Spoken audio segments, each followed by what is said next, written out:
I am so excited today. I'm going to show you a tour of my brand new BMW X3M 2023.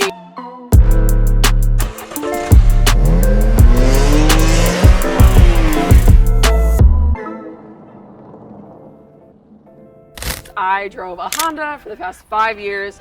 I've been able to afford a nicer car for a while, but I've just been putting it off and finally bought myself this baby right here.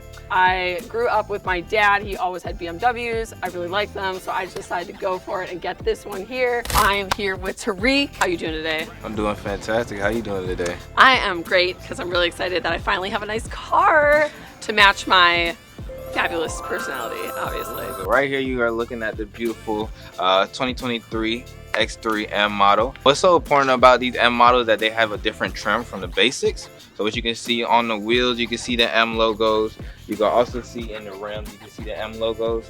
So what we like to call these is the ultimate driving machine. And you will definitely see why when we get inside the car. Let's check out the inside. Let's do it.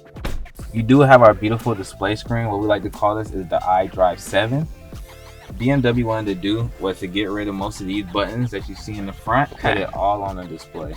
This right here, we're gonna have our 5 main categories. We'll have our media. You also have your comms. That's where you would connect your phone to Bluetooth, navigation. You can talk to the car to put in an address so you don't actually have to type it in, which is a really cool feature that people love nowadays.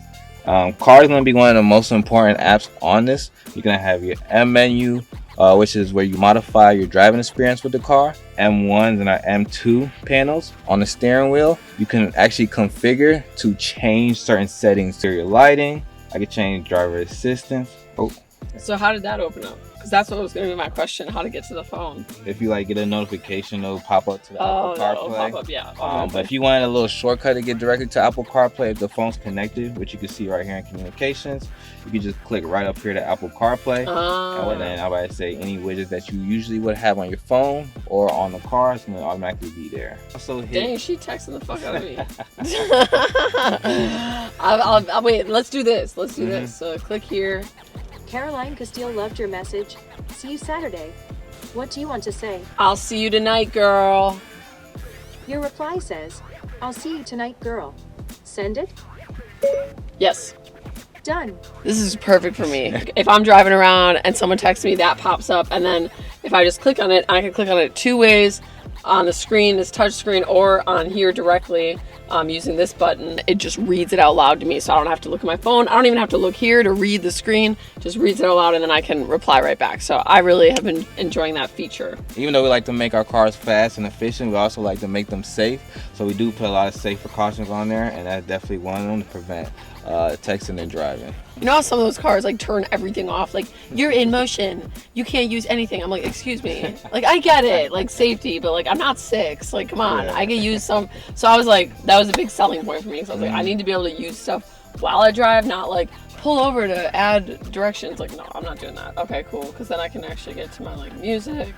I don't normally like country, but I heard this song and I just really liked it. So wake up in the morning, pour myself a strong. Yeah, so these are the Lotus speakers in the M cars. These are the Harman and Kardon. As you can tell, very loud speakers. You can just hear the whole surround sound and feel that bass in the car and in your seat. So definitely some of my favorite parts about this car, if you ask me, for all my music lovers out there. This profiles, if you got multiple people, they got different M settings. You gotta. If you were to set your profile on the car, let's say you put Shay, and then she likes the way her seat is at, so she move her seat back and forth. So you can set your settings for your seat. You can set your settings for the wheel. You can set your settings for AC. So usually if you like a certain climate, you can have that set already. So when you're going out in the car, it's already set for you. Okay, so I can turn the AC on without turning the car on, right? If you were to connect the car to your app, which is our My BMW app, you can actually control certain things in the car just from being inside your house. So if you know it's a hot day outside, especially in Florida, you start the AC, you can actually start it from the phone. Even though you started the AC, you didn't really actually start the engine, and the car will still be locked, so nobody can just get into the car even though the AC. I gotta do that then. So I gotta get the app, and I can do all that. Yes. That's a whole thing. I gotta learn that. Okay. So this is the mouse. You can navigate my entire phone right through here. moves through things. I can go to my apps. I can go to my messages. Now, what about the seats? I can do heated seats, cooled seats. So I'm about to say, so this is gonna be your climate control. So I'm about to say, so right here, you're gonna have your heated seats. So when I hit that, you're gonna have your 3 levels. So you have different types of levels. You got your ventilation seats. Just gonna show you a quick little tour of the trunk. Automated button here. Got actually a spare tire underneath, which they said this was rare. They don't do this with all the cars. And then if you wanna hide your belongings that are in the trunk, you can actually pull this. And this just kind of keeps it covered right there. What if you want to move the seats forward? There we go. Okay, cool. So then this comes down. Does this come down too? Same thing. Oh, that's super easy. This is great because you can fit the suitcases all underneath here. Like if you're going on a road trip, plenty of room for storage. I got my cat carrier up, pop my cat right back here. And then to close it, you just press the button here. No need to push it down, closes on its own. And the logo, remember I told you, is my Captain America logo is what I call it. I love it. So then this button is just, what is this one again? Yeah, so that button, that's the exhaust button. So that's gonna let people know that, hey, I'm driving this M car. You can definitely hear me coming down the road. So this just makes it louder. Oh yeah. So this is just like it's just an ego button. It's just like if you're in your ego, you turn it on. If you're feeling humble, you turn it off. Exactly. You don't want to draw attention, leave it off. But right now it's on. So all right, we'll leave it on. We'll let people know today. It's Saturday, you know.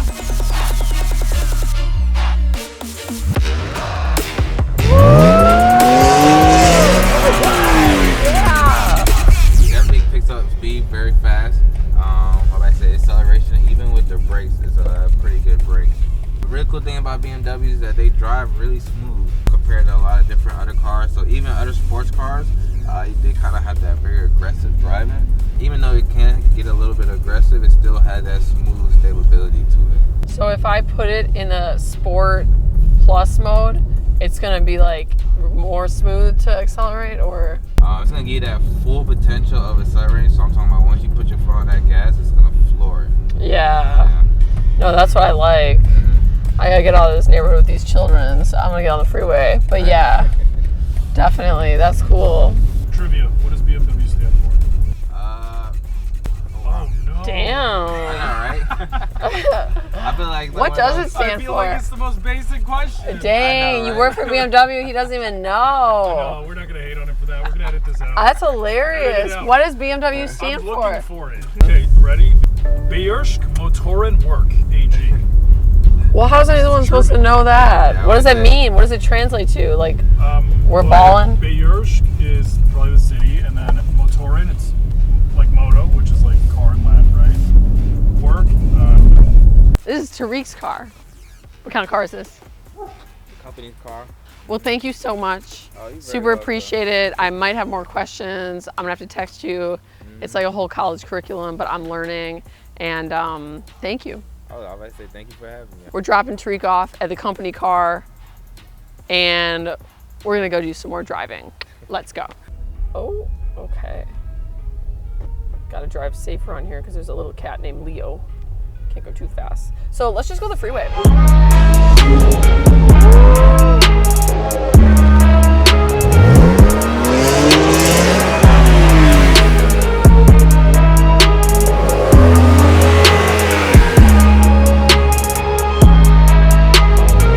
Okay, let's ask Spencer, what would you think if you saw a plate that said NARC, N-A-R-C, kid, space K-I-D? What would you think? I think someone who's a child that sells drugs. Yeah. So it doesn't Yeah. work. Yeah, exactly. That would be like, I would get pulled over.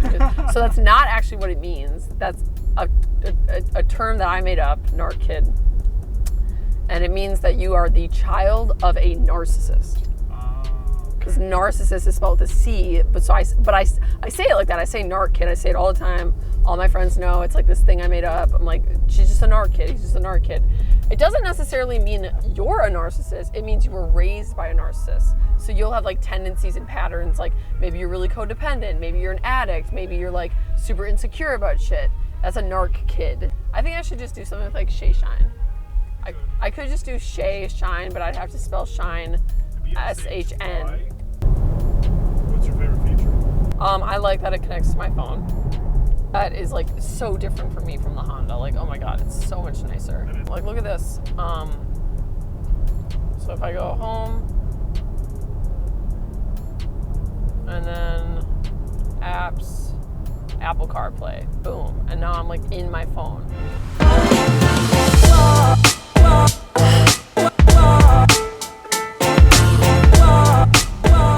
The only time in the past 5 years that I've hit another car was I rear-ended a cop in Miami.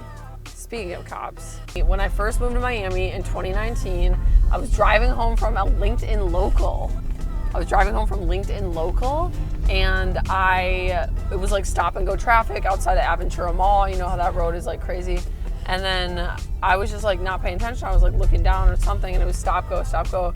Next thing I know, I'm looking down and I hear, and I'm like, crap, I hit someone. I was going slow, but I'm like, oh shit. And then I look up and I literally just see Miami PD. And I was like, I'm literally gonna go to prison. I was like, oh my God. Get out of the car. It's a lady cop. I was like, oh my God, I'm so sorry. I'm new here. Like, I'm lost. I don't know, you know. And she got out. She was moving real slow. She looked like she couldn't be bothered by anything. And I was like, okay, what's gonna happen here? And I'm new to Miami, so I don't like know the culture yet. And then she gets out.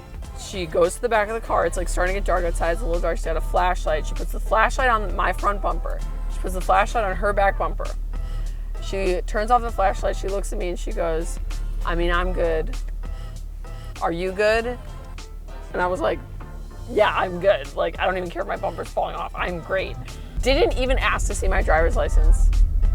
Got out of there, went home, prayed to Jesus, and that was the last accident I ever got in. That's when I realized in Miami, you can be a very mild criminal and nobody really cares because they got bigger fish to fry in that city, and she did not want to do that paperwork. But yeah, she didn't even ask to see my license, which is crazy. I was like, wow. Woo! Yeah, baby, watch me merge. Can't touch that.